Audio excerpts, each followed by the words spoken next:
রোববার ৯ সেপ্টেম্বর বেলা 11:30 থেকে প্রধান উপদেষ্টার কার্যালয়ে এ মতবিনিময় সভা শুরু হয়েছে।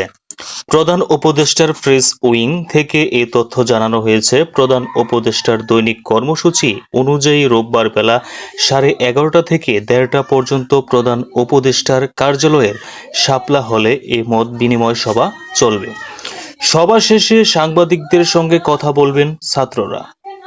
ছাত্র জনতার গণ উত্থানের মুখে গত ৫ আগস্ট সরকার প্রধানের পদ থেকে পদত্যাগ করে দেশ ছাড়েন আওয়ামী লীগ সভাপতি শেখ হাসিনা। এরপর গত ৮ আগস্ট অন্তর্বর্তীকালীন সরকারের প্রধান উপদেষ্টার দায়িত্ব নেন ডক্টর মোহাম্মদ ইউনূস। এরপর তিনি দেশের বিভিন্ন রাজনৈতিক দল, সুশীল সমাজের প্রতিনিধি, পত্রিকার সম্পাদক, ব্যবসায়ী প্রতিনিধি দলের সঙ্গে ধারাবাহিক মত বিনিময় করেছেন। এসব মত বিনিময় সভায় রাষ্ট্র সংস্কার নানান প্রস্তাব উঠে আসে। সবার জন্য গুণগত শিক্ষা নিশ্চিত করতে প্রধান উপদেষ্টার আহ্বান। আন্তর্জাতিক সাক্ষরতা দিবস উপলক্ষে দেওয়া এক বাণীতে তিনি এ আহ্বান জানান।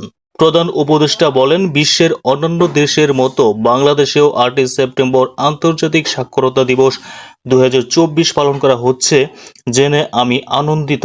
আন্তর্জাতিক সাক্ষরতা দিবস উদযাপনের মূল লক্ষ্য হচ্ছে দেশের জনগণকে শিক্ষা ও সাক্ষরতা সম্পর্কে সচেতন ও উদ্দীপ্ত করে তাদের মান সম্পদে রূপান্তরিত করা। মানুষের মৌলিক অধিকারগুলোর অন্যতম হল শিক্ষা। তিনি আরো বলেন, দেশ গড়ার প্রধান হাতিয়ার হচ্ছে শিক্ষা। নিরক্ষরতা মুক্ত